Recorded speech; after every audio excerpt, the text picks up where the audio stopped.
Olhar, percepção, expressão, crítica, abstração, contemporaneidade. Tudo ao mesmo tempo, agora, no Café com Cultura.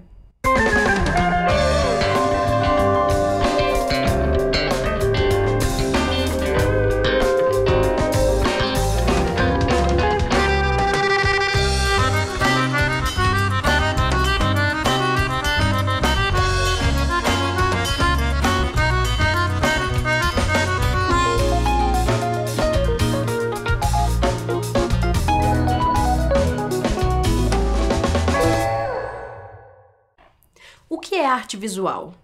É ou não é o mesmo que artes plásticas? E quais os desafios de ser um artista contemporâneo?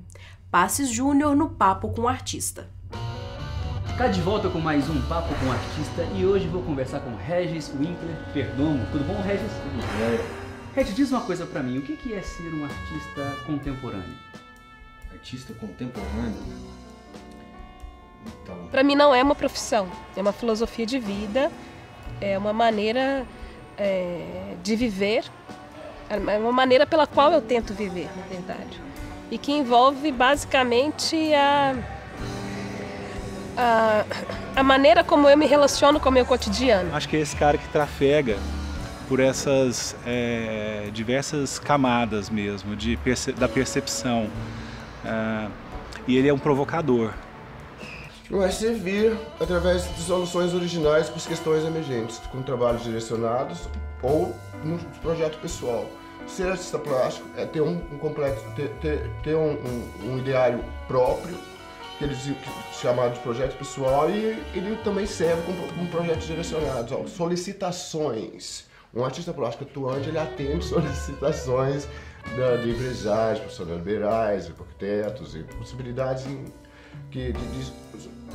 que surgem numa cidade como essa aqui. Ainda não foram estabelecidas tradições de arte. É uma cidade muito jovem, a gente está fazendo o que pode, prestando atenção nas coisas. É trabalhar com os dados do mundo, né? Assim, acho que a arte hoje ela está muito voltada para as questões do cotidiano, né? Do contexto, uma arte relacional. Então a gente opera com material que está aí na vida, no dia a dia. Então você se apropria de uma situação da cidade ou de dentro da sua casa. Então acho que o artista hoje ele faz esse comentário, né, do mundo. Eu acho que é uma pessoa que tem vontade de expressar tudo que está sentindo desse mundo que a gente vive hoje. Ele está sempre ali no trato da percepção fina, né, das pessoas, trabalhando com essa linguagem que não é a linguagem como na publicidade, que é uma linguagem mais, digamos assim, no bom sentido, uma linguagem mais prostituta, né, que entrega toda a informação de maneira muito fácil. O artista ele lida com esse aspecto de uma linguagem que fala, mas que se resguarda de alguma maneira, que não entrega tudo de uma vez. E que alguns vão perceber num nível maior, outros num nível menor. Eu sou uma artista, dou aulas sobre arte, sou professora, né? Sou pesquisadora também. Isso implica também uma sistematização desse processo todo de tradução, né? Em que ele passa necessariamente pela minha vontade de traduzir a minha experiência de mundo num objeto artístico. Então me diz uma coisa, o artista visual é o artista plástico ou não tem nada a ver, já mudou a linguagem? Como é que é isso? Conta pra mim. Isso aí são convenções, né? Eu acho que o artista visual mudou muito o artista plástico. Agora, quem se forma hoje na UFO, eu sou artista plástico. Quem se forma eu acho que se não me engano, de 2007 para cá, já é artista visual. Basicamente, parece que é só uma questão de titulação. Ficou mais adequado chamar de artista visual hoje em dia. Parece que talvez até mudou o nome do curso da escola, né? Do Instituto de Arte da Universidade. Parece que agora vamos chamar artes visuais, né? Eu fiz belas artes, depois fiz artes, né? Era artista plástico, agora surgiu isso. artista visual.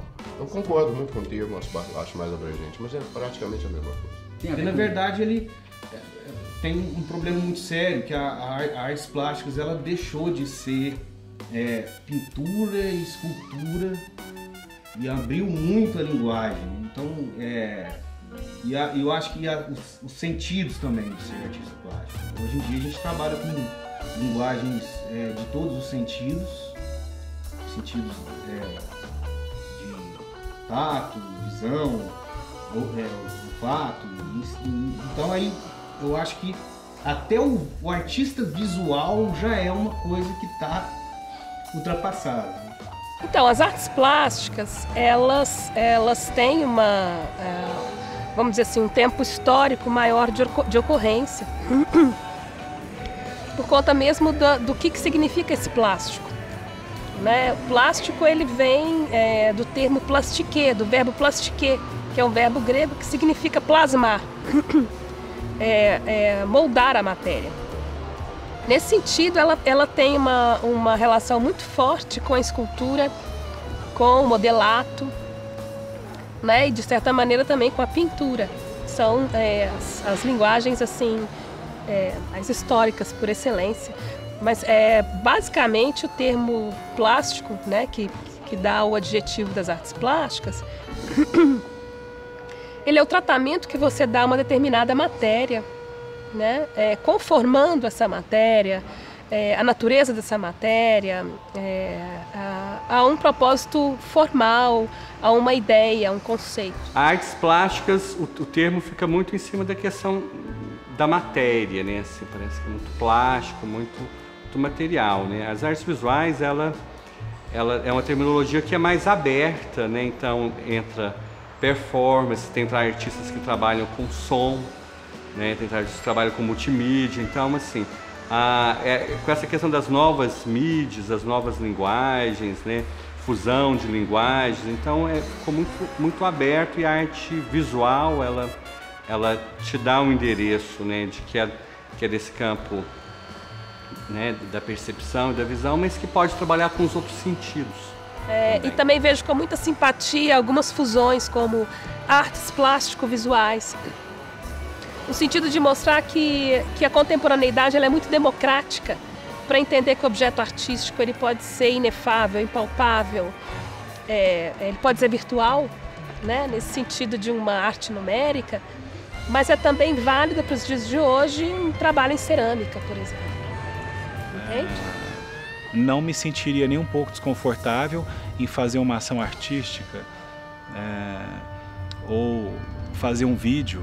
Então, acho que o artista, ele é esse cara multimeio também, né? Multimeios, que ele vai transitar por várias esferas, por várias mídias, e ele vai se utilizar em determinados momentos, ou em cada momento, aquilo que melhor vai traduzir o que ele quer expressar. Mas existem artes plásticas que elas se dão mais à visualidade, que é o caso do desenho, é o caso da pintura, é o caso da gravura. Mas sempre elas implicam um contato muito forte que você tem com a matéria. E isso pode ser pelas mãos, né? Com a agregação de novas tecnologias desde o final do século XIX, esse tocar com as mãos ele foi paulatinamente sendo mediado por um aparelho, né? Aí a gente tem a máquina fotográfica, depois a gente tem outros equipamentos. Isso também foi mudando um pouco o estatuto dessa relação que você tem com a matéria. No próximo bloco, vamos saber um pouco mais sobre a realidade profissional dos artistas locais e de todo o país. Não saia daí.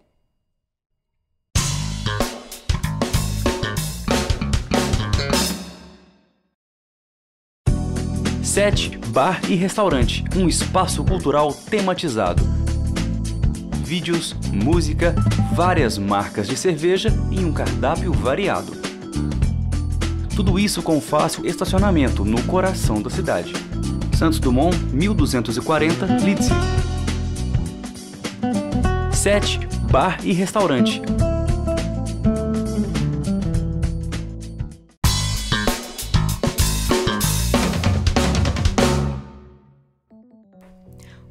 Uberlândia é uma cidade que recebe bem as exposições e instalações dos artistas? E quem é um artista visual? Diz uma coisa para mim, nós estamos vivendo uma transição, ou seja, caminhando para definir uma nova linguagem que vai ser um novo pós-moderno, não tem nada a ver também, não se define essa transição? Sim, nós estamos chegando num ponto que a sociedade ainda não chegou. A difusão de imagens e de informação está fazendo surgir um novo pensamento. E essas pessoas que agora já são maduras, têm 40, têm 50 anos, já foram contempladas com umas 2 décadas de alta tecnologia.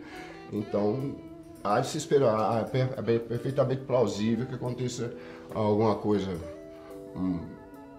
mais voltada para a atenção das artes, para a reflexão e para o desenvolvimento das humanidades em geral, como música. Acho que vai um pouco além disso. Então acho que essa ponte já foi queimada.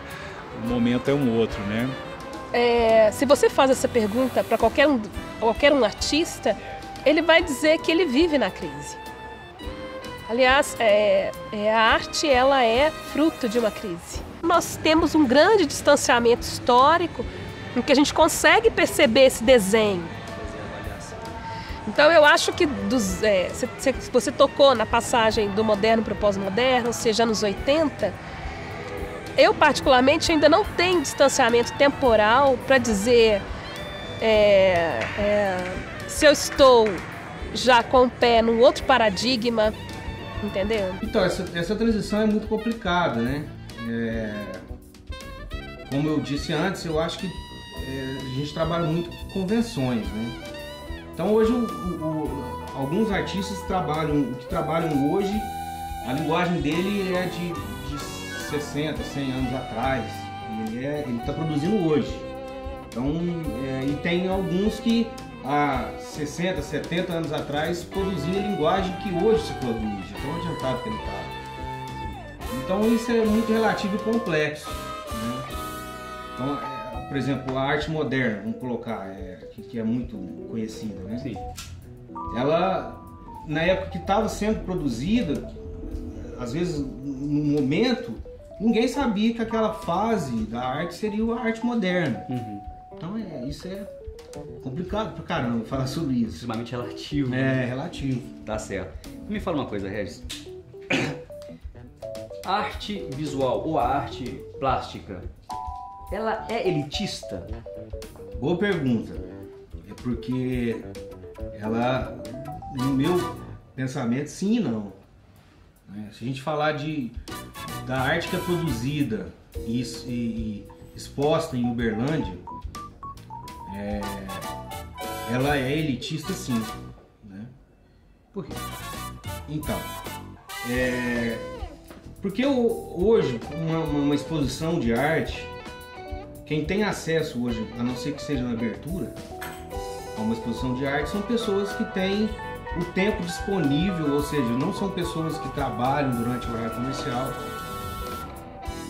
Então, e aí? Agora mesmo você me perguntou, Regis, a arte tem um porquê existir a arte? Então eu acho que se existe um porquê da arte, aqui em Uberlândia não acontece, porque é justamente passar, né? Uma pessoa que trabalha no horário comercial não consegue ir numa galeria. Não tem jeito. Fim de semana também não abre. Impossível. É o horário comercial, entendeu?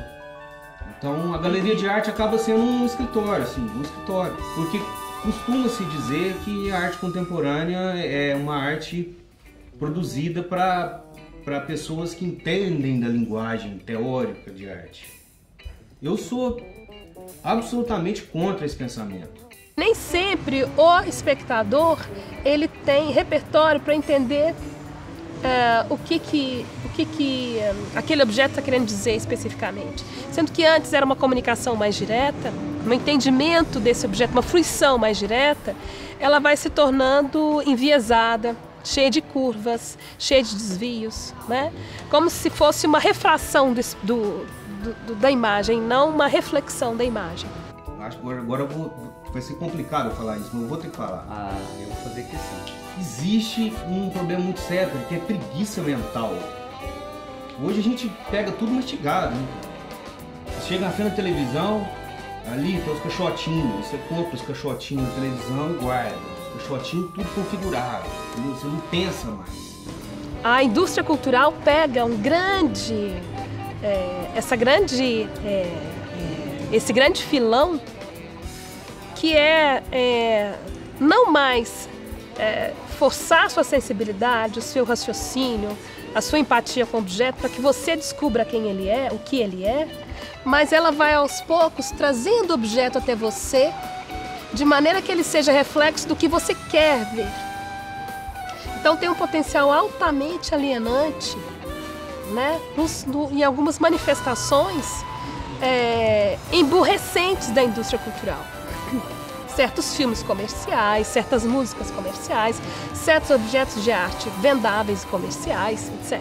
E que eles são avaliações o tempo todo feitas de maneira quantitativa. 200 mil pessoas, o disco foi comprado por 500 não sei o quê.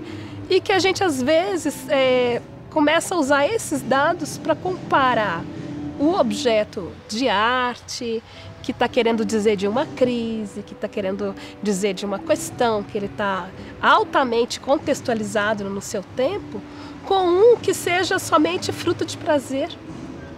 Entende? Eu vejo nisso uma questão muito maior, não necessariamente de uma intenção de popularização da arte, das artes plásticas, ou uma intenção de sempre fazer com que as pessoas venham. Na verdade, esse é um desejo, claro, mas eu vejo nisso um problema maior. Eu acho que é uma questão cultural do nosso país mesmo. Mas eu não de forma alguma, concordo que a arte conceitual e contemporânea seja elitista. E os cubos brancos? Tem uma certa crítica com a falta do cubo branco em Uberlândia. Nossa senhora. Which one? Kenny, você pode, por gentileza, qual cubo branco? De quem? Eu acho que tem que falar um pouco do que é o cubo branco, né? O que é o cubo branco? Né? O cubo é uma estrutura regular, né? Altamente simétrica, enfim. Paralelepípedo também, mas cubo branco é um termo já bastante usado. Branco por quê? Porque ele oferece uma neutralidade em relação ao mundo e ali você pode colocar qualquer objeto. É como se fosse uma bolha em relação ao mundo real, e quando você entra nessa bolha, você entra para um outro espaço imaginário mesmo, né? Que você fica por um tempo ali. Ah, muito bem. Não, em absoluto, são lugares adequados para as peças que são pertinentes a esse espaço. Outras vezes as exposições, as mostras podem ser feitas nos jardins, mas a gente sempre vai precisar dos cubos brancos. Uai, puxa vida. Tem que mostrar as coisas, ter um espaço para a gente poder usufruir, compartilhar. Vamos pensar nessas outras que estão inclusive nessa região, né, do centro. Elas são, então, adaptações de um espaço físico que tinha uma função X, né, e que, em função de uma nova destinação, existe uma série de adaptações espaciais para isso. Então, eu acho isso muito interessante, porque o tempo todo o artista da cidade ou o artista de fora que vem expor aqui, ele é confrontado com a impossibilidade de se trabalhar o cubo branco, né? E a realidade de hoje é essa realidade de interpenetração o tempo todo, né? Nós estamos aqui ouvindo o som lá de cima da rua, das outras pessoas, ou seja, essa que é a realidade. Tá, então dá um super resumo pra gente sobre a sua ótica em relação ao poder público, em relação à arte visual. Então, eu acho que, em cima de tudo que a gente falou, Uberlândia está bem melhor do que um tempo atrás, questão cultural, mas ainda acho que tem muita coisa para melhorar. A questão do incentivo. O artista plástico hoje ele é um cara. O cara tem que se virar 3, 4 vezes quando ele não tem que fazer uma outra profissão para poder se sustentar. A gente tem que acabar com isso, cara. Um artista plástico daqui, que o cara luta a vida inteira para comer, se for para Europa, cara, se for para os grandes centros, o cara vai viver. Então, nós temos a lei de incentivo municipal, né? Que os artistas podem mandar suas propostas e né, aprovarem aí pela lei, ter subsídio. O projeto Arte Urbana, o projeto de ocupação das galerias também dá uma subvenção para os artistas, né? E fora outras propostas, né, que às vezes são encaminhadas. Então existem, né, várias aberturas, mas todas essas que eu citei são propostas que são projetos de lei, são garantidos pela lei para que eles tenham aí uma continuidade, né? Apesar do Prolabore, que não existia há pouco tempo atrás, agora começa a ter, mas esse Prolabore simbólico, ainda é simbólico, justamente, mas existe, não dá para pagar o combustível. Mas a estrutura em si, quando você precisa de uma estrutura, parece que você tem que pedir um favor. Entendeu? Por favor, tem como vocês arrumarem um caminhão para você carregar? Aí vou ver se dá para arrumar. Mas isso tudo consta em edital. Consta em edital. No edital tá falando. Você só vai ter suporte técnico se tiver jeito.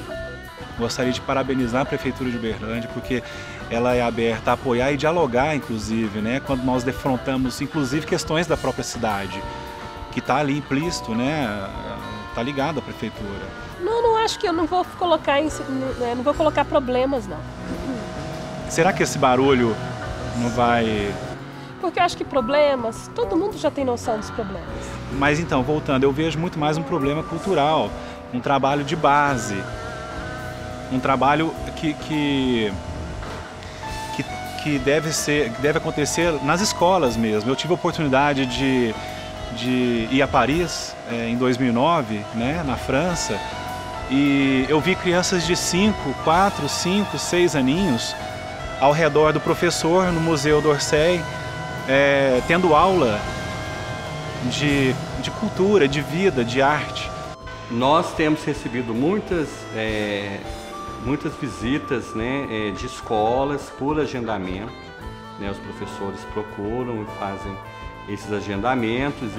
Existe aí o CEMEP, né, que é um núcleo de ensino, de apoio, né, da rede municipal, que trabalha com os professores de artes, né? O programa de mestrado agora tem vários pesquisadores trabalhando com essa questão de mediação, né? Sobre o ensino de arte e tudo. E eu acredito que isso ainda tem muito a melhorar dentro da cidade de Uberlândia. Sem dúvida nenhuma, essa parte de formação é que vai, né, continuar alimentando esse circuito. Quem vive de cultura no país, né, e no caso no interior do país, fora dos grandes centros, já sabe quais problemas que tem que enfrentar, que são problemas mesmo de visibilização diante de contextos maiores. São 5 galerias que recebem essa produção, né? Fora outros espaços.